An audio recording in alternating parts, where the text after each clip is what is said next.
welcome back. Today we're talking about Star Trek Discovery Season 4, Episode 2, Anomoly. Before we really get into it, if you could easily just hit that subscribe button. I really want to keep making these videos, but, I just want to grow the channel at the same time. I will be putting out videos on The Expanse and Picard and the Orville when they come out, or just honestly anything that I'm really interested in.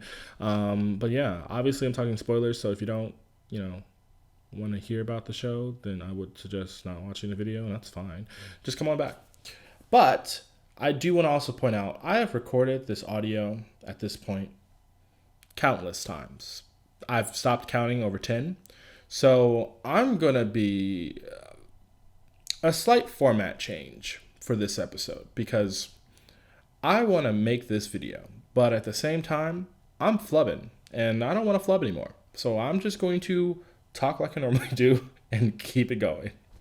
So let's just talk about the top moments of the episode. Going into it, Saru's back. So Saroo coming back is really something that I think is really important for the show. If you really think about it, he really is the other side of the heart of the show. He and Burnham are like fire and ice. Hugh is obviously like the counselor, taking more on the role of Counselor Troy, which I think is kind of weird. You can't expect your medical professional to do, honestly, all the medical things, but also like be your sounding board. But that's a whole separate situation. But Saroo coming back, it really made me realize that, hey, Saroo is Spock and Burnham is Kirk. I've been saying this whole thing that Burnham is essentially living the Kirkian dream.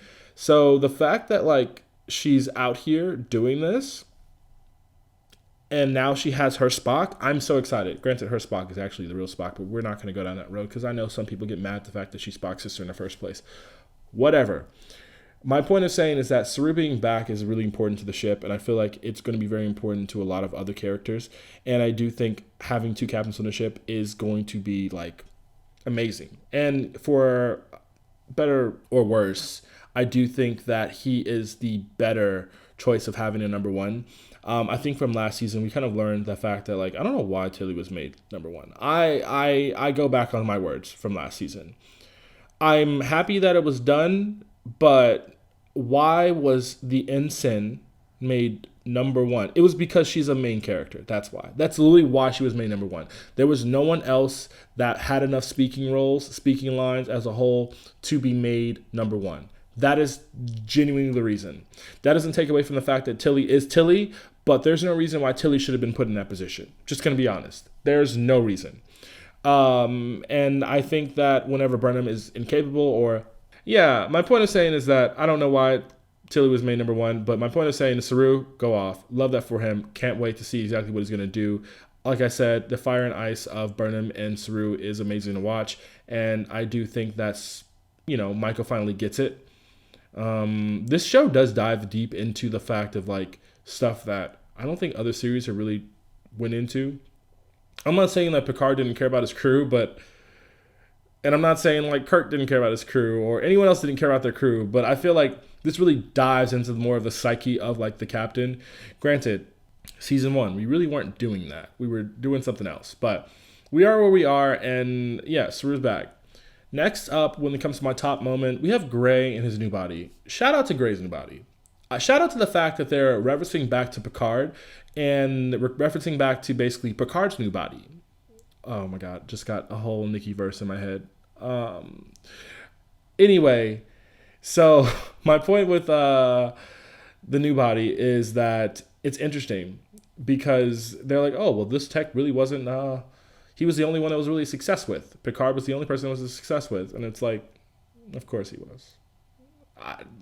Something about that kind of just irks me. First of all, Picard, after dying, getting a second chance, getting a new body, and also him becoming a synthoid in the first place was funny to me. And I say funny, I mean like, why?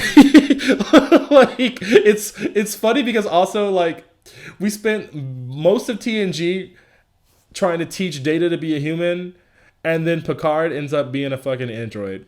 I don't know. It's funny to me. But that's also like me watching this series over the past like year or so and then like realizing exactly what happened. I'm like, are you kidding me? That happened to him. But no, but for real, back onto Gray, I think that having a conversation on like trans identity and trans and what that really means is very important. Star Trek has always been a show that like is on the forefront of diversity. Obviously, having one of the first black women in space, which prompted actually Whoopi Goldberg wanting to be on TNG subsequently. So like, yeah, like it's one of those things where I'm like so excited to see where the storyline goes. I would be remiss not to say that this storyline is not weird, juxtaposed against the background of the anomaly, which is destroying all the planets. It's like boom, boom, boom, boom, boom, red alert, black alert, yellow alert, shields. Let's talk about Gray's body. Like, I'm sorry. I just think there has to be a better way to integrate the conversation. I still stand by my whole thing of like, what does this really mean for like the Trill? If you can just literally bring Gray into a synthoid's body. Honestly, probably nothing, because like it probably doesn't take away from the Trill experience of being a Trill, and it probably becomes like more of an option for some people who want to leave the collective. Also, that's the whole thing. It's like Gray leaving the collective. Like it asks way too many questions at this point, but let's just watch the show and find out what happens. As I said, I will say it's a nice happy moment, a nice jaunt compared to, black alert, death, destruction, lasers, fire, photon, you get what I'm saying. Another moment that I really thought was really interesting was really the whole gravity situation. If you really think about it, the way that we kind of view gravity within sci-fi for the most part, especially when you have far futuristic shows, it's basically dictated off of how like Star Trek depicted it, like truly.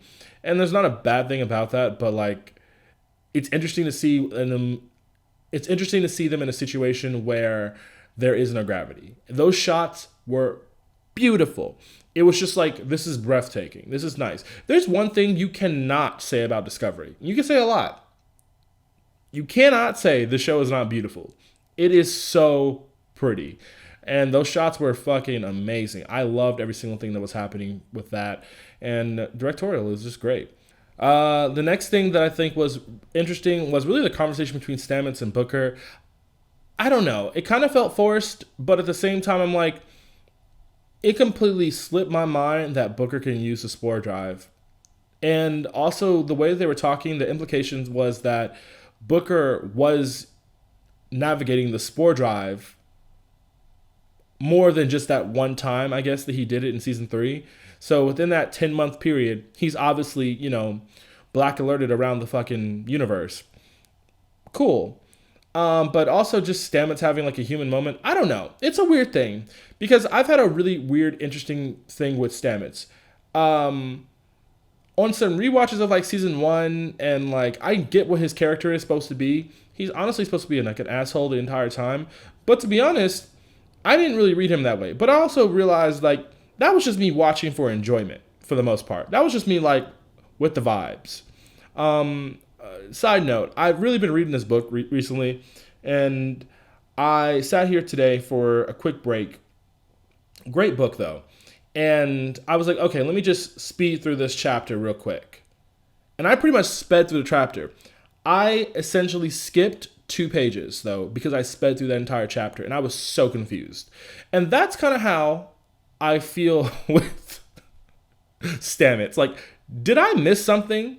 Because now it's like they're trying to emphasize a lot of different aspects about his character and give him, like, soften him, but at the same time, like, harden him. I don't know. It's a whole thing. My point of saying is that, like, it was an interesting conversation that he had with Booker. It was important that he was there. That was all. It was interesting, sort of. I think a more powerful moment was the conversations between Booker and Burnham. Really her navigating this whole life of having a partner on the ship, which I don't think really anyone else has actually done in the series besides like Cisco, but Cisco left his wife. And you can debate me on that all you want, but Cisco left his wife and child.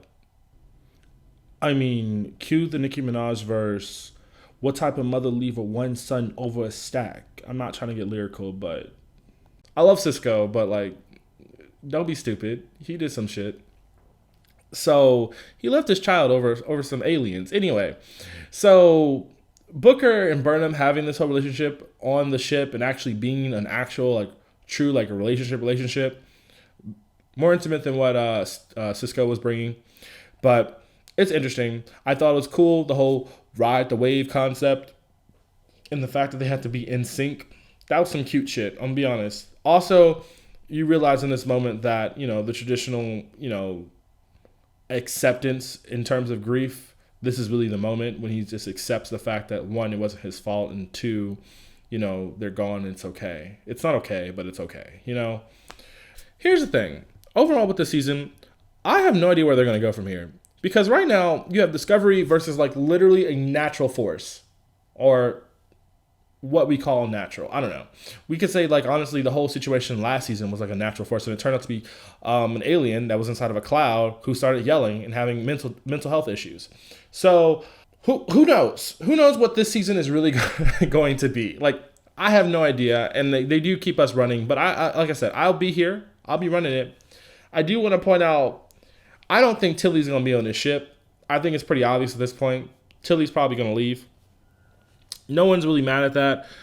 I'm not, because I like Tilly. But at the same time, like, Tilly has done a lot. You think about, like, honestly, where the series started in season 1.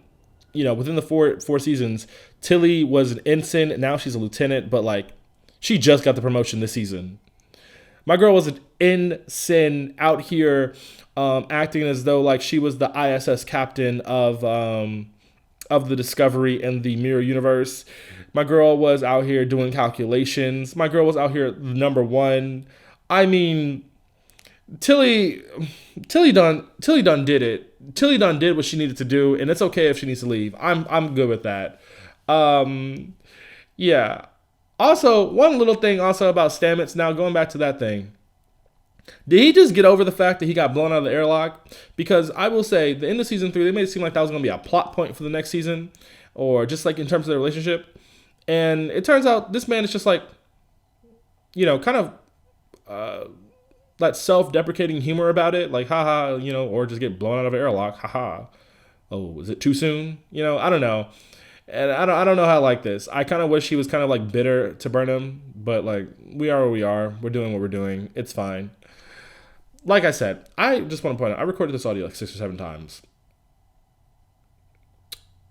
And I lied. It's not 6 or 7. It's more than that. And I just kept messing up. This one, a light edit with a light video. And that's where we're going. Welcome to the I'm Talking About Star Trek as a podcast at this point, because that's what we're doing today. Anyway, thank you so much for listening. If you've listened this far, today's sponsor. Don't get me started. I'm done. But yeah, no, thank you so much for watching. Thank you so much for listening. I hope that you come on back. If you have any comments, any things, or any opinions, really drop in the comments. I will be responding. I'll be watching. Yeah, just let me know. If you have any other things you want to sit there and talk about, any other series you think I should do, recommendations, let me know. I'll consider them all for the most part. And yeah, have a wonderful day. Talk to y'all later.